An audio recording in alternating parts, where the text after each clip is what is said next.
Super Smash Bros. Ultimate has at last dropped its final piece of DLC, and after 3 years of gameplay, we are left with over 1,500 spirits to acquire, level up, and utilize. Some of them you may know, however others may have fallen through the cracks, and so join me in these videos as we attempt to look at the origins and justifications behind these collectible characters. The British Bird and Bear from developers Rare were introduced as the third addition to the Fighters Pass Volume 1 DLC, but they were not always the sprightly, musically named pair that we know them for today. Banjo was originally riding solo in planes, carts and hovercrafts when he made his first official appearance in Diddy Kong Racing in 1997 on the N64. The title saw you racing through elaborate courses in order to bring down the villainous intergalactic pig wizard Whizpig and restore tranquility to Timber Island. Banjo was originally intended to headline this racing game, after being on developer Rare's slate for more screen time after being promoted from a secondary character to the lead protagonist in their cancelled title Project Dream. However, due to some production delays on his future game, the spotlight went to another Rare creation, that of Diddy Kong. Though the Honey Bear was racing in a backpack, it was at the time without Bird, and didn't get filled until a year later when reunited with his Breagle buddy upon the release of their self-titled 1998 game, Banjo Kazooie. This innovative 3D platformer showcased the best of what the N64 could produce and won its place in the hearts of gamers worldwide. It saw you controlling the polite bear and belligerent bird through 9 differently themed worlds: the termite-infested Mumbo's Mountain, the sandy shark playground of Treasure Trove Cove, the rust-covered Clanker's Cavern, toxic water-filled Bubblegloop Swamp, Freeze Easy Peak with its killer snowmen in top hats, the parched arid climate of Gobi's Desert, the haunted hedge mazes of Mad Monster Mansion, the industrial disaster of the oil-spilling Rusty Bucket Bay, and getting to experience all 4 seasons in one with Click Clock Wood. Employing a wide range of moves within their arsenal, they're able to take down a variety of vile critters whilst interacting with sentient objects and befriending a colourful cast of characters, all in the quest to take down the evil witch Gruntilda, who has kidnapped Banjo's sister for nefarious purposes. Though this may be their first game together, the artwork for the Smash Ultimate Spirit is taken from the highly applauded sequel, Banjo-Tooie. Released 2 years after the first game, it's set 2 years after the end of the original story, and sees the pair attempting to foil the plans of Gruntilda and her sisters as they work to restore her broken body after being crushed by a boulder at the end of the last game. With new characters to meet, worlds to explore, and baddies to bash, one of the biggest additions to this sequel was the ability to separate Bird from Bear, and allow Kazooie to venture off on her own and stretch her scrawny legs independent of a backpacked Banjo. This newfound addition of autonomy was a welcome chance for the red-crested Breagle to take the spotlight for a spell, but there's no need for any anxiety over separation, as the pair have stuck together as a package deal through subsequent titles, as well as a move from Nintendo to Microsoft, and eventually returning home to appear as fighters in Super Smash Bros. Ultimate. And due to their status as playable fighters, their spirit is earned through completing Classic Mode. Next up is Tooty, the beloved sister of Banjo. We first see her tooting her flute in her brother's makeshift band in the opening sequence to Banjo Kazooie, before being kidnapped by Gruntilda. She is taken because the beauty that Tooty has, Gruntilda wants to pilfer, and the little bear finds herself held hostage in a beautification transferal machine waiting to be liberated. If all goes well, she eventually gets freed and gets to drink fresh coconut water on a sunny beach surrounded by family and friends. However, if the bird and bear fail in their mission, we see the horrifying result of a plan well executed. Gruntilda loses her frump and grump and becomes svelte and stunning, with Tooty succumbing to her new existence as the resident old hag. Her artwork for the spirit is original for Super Smash Bros. Ultimate, and you earn her through a battle on the spirit board. In the fight, you battle against another Rare creation, that of Diddy Kong, wearing his alternate costume of a pink shirt, overall sharing a passing resemblance to Tooty. With the inclusion of Banjo and Kazooie as backup, it shows her brother will always appear to keep her protected and help her out. The battle takes place on Spiral Mountain, and Tooty can in fact be seen in the background running from Banjo's house, the last time she is seen before being kidnapped, with the course eventually revolving to land upon the entrance of Gruntilda's lair, where you need to head in order to rescue her, also justifying the battle condition of magic being weaker against the enemy, since Tooty is under the hold of the evil witch, who is able to defend herself against the occult. The music playing is of the Banjo-Kazooie theme, referencing the first time we meet Tooty playing her instrument in the opening sequences. Upon retrieval, Tooty's spirit trait is of a poison damage reduction, harking back to her being saved from the villainous venomous outcome in the event of a game over screen.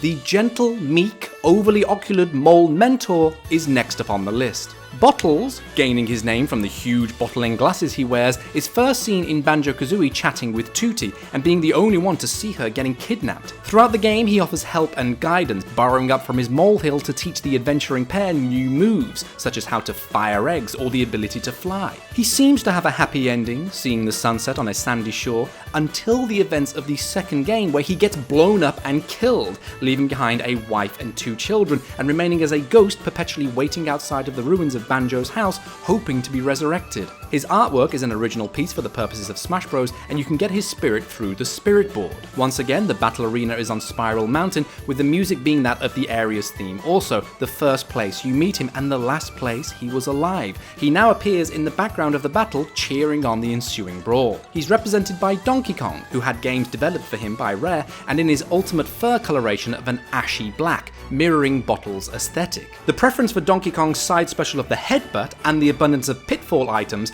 both cause the player character to be buried into the stage, alluding to Bottles and his habit of burrowing up from underground. The opponent's invisibility is also a reference to Bottle's death, as he spends the majority of Banjo-Tooie as a ghost. The local shaman Mumbo Jumbo is the next to be obtained. A friend and aide in the original Banjo Kazooie game, he has a personal stake in the duo's mission to take down Gruntilda. He was the one who taught her magic, and it was she that transformed his face into the skull we see today. Throughout the game, he utilizes the power of transfiguration to allow Banjo and Kazooie to access new areas and take on new challenges, with his powers being used to turn them into a bee, a walrus, a pumpkin, and even a washing machine. The artwork for his spirit is from Banjo-Tooie, in which he takes on a more active role, being able to directly control him, gaining the ability to jump and attack foes with his magically imbued zap stick. He is also able to cast great spells of magnificent feats, such as levitation or the summoning of a giant golden Goliath. You're able to earn his spirit off the Spirit Board, where your opponent is a gold Mii sword fighter. When wearing the Skull Kid's hat and Ashley's outfit,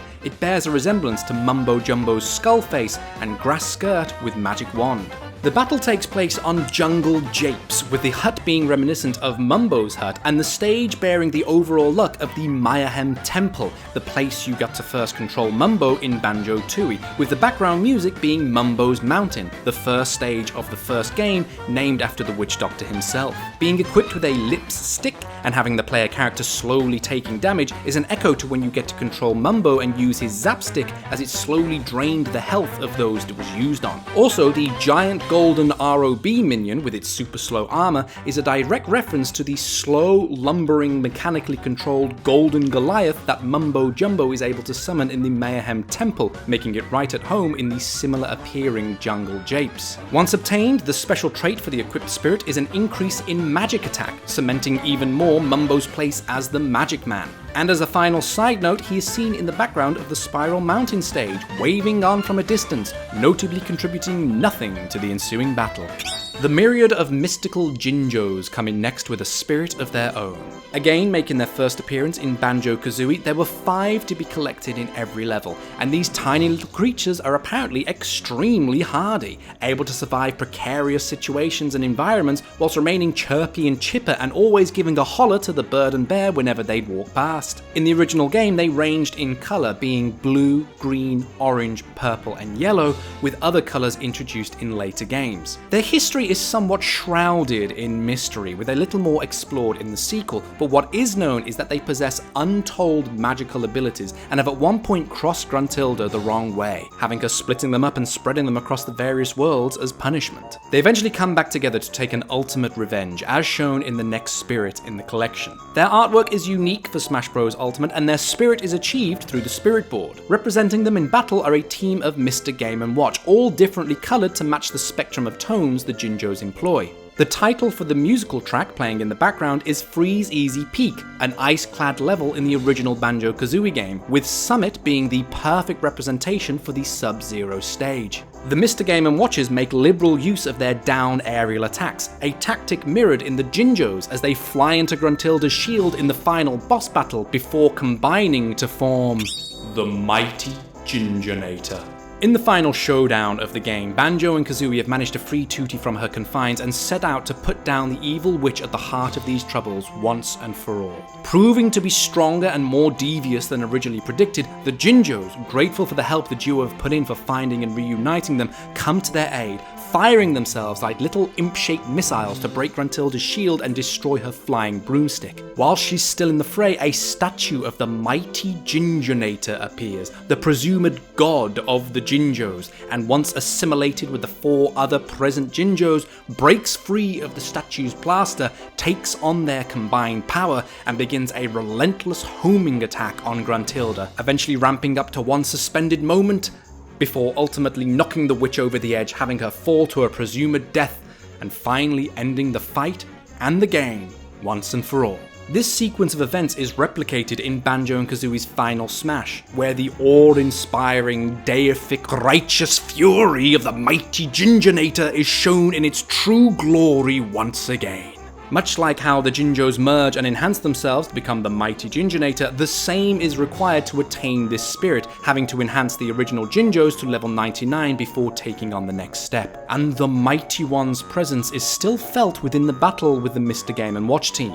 Once the original 3 are defeated, a giant blue Mr. Game & Watch appears, and much like its matching coloured representation, it dashes fast to cause damage to the player character, relentlessly utilising speed to fulfill its duty as protector and lord of all Jinjos. Blessed be to the colourful one. The trait for this spirit is to become giant, lest we have the chance to be as glorious as the Jinjo above all, the truly mighty, the one, Jinjonator.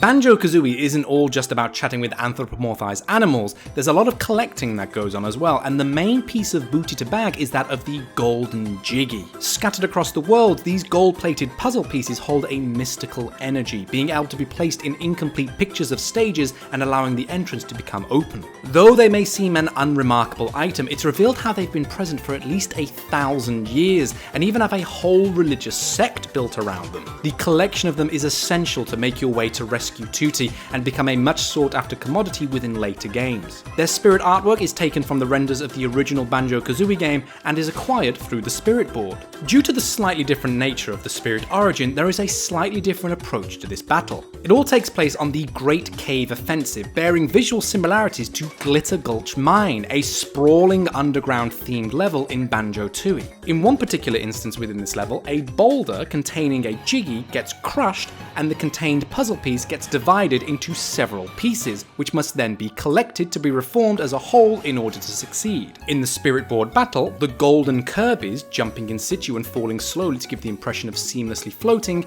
give the seeming appearance of a Jiggy, and they also have the lowest amount of starting stamina possible, making this less of an offensive maneuver and more of a collecting mission, replicating the task of collecting several golden pieces together in order to pass and obtain the desired Jiggy. The music in the background is the theme to Treasure Trove Cove, the second level in the original game, perhaps because treasures abound here too, or maybe because this whole scenario is based on the second level of the second game, so just keeping some sense of fraternity within second stages. The trait obtained from this spirit is that of being lightweight, much like how the Jiggies seem to ethereally transcend all laws of physics and throw their shiny curved non-existent middle fingers up to the laws of gravity.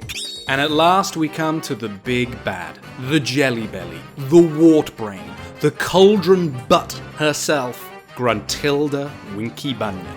Despite being mostly warts with a sickly green skin tone and disgusting mannerisms, her worst trait is her overwhelmingly deluded sense of vanity. She believes herself to be the fairest of them all, and upon discovering Tooty with her beauty, immediately rushes to kidnap her away and steal her good looks and youth for herself. She is willing to commit a heinous crime and terrorize dozens of creatures and characters solely for the sake of being deemed attractive. And if all goes her way, she gets her wishes and becomes the fern green posh spy she always wanted to be, finally outshining her much nicer sister, Gruntilda. Grunty is an incredibly powerful witch, being able to cast illusions, erect force fields, manipulate matter, kill people, and even avoid death herself. Since her first appearance in Banjo Kazooie and all subsequent games, she has been a constant thorn in the foot of the bird and bear. Or perhaps she's more of a wart. Yes, an oversized, pustulant wart. Her artwork is original for Smash Bros. Ultimate, and her spirit is of a legend class and obtainable through the spirit board. Grunty's representative is a giant King DDD with his alternate skin, both the king and the witch being now green, large, and villains within their own franchises. The fight takes place on the Omega form of the Find Me stage, as it echoes the look of the final showdown against Gruntilda in Banjo Kazooie, with many more elements in the battle mirroring it too. King DDD, being equipped with a star rod, represents Grunty with her magical abilities.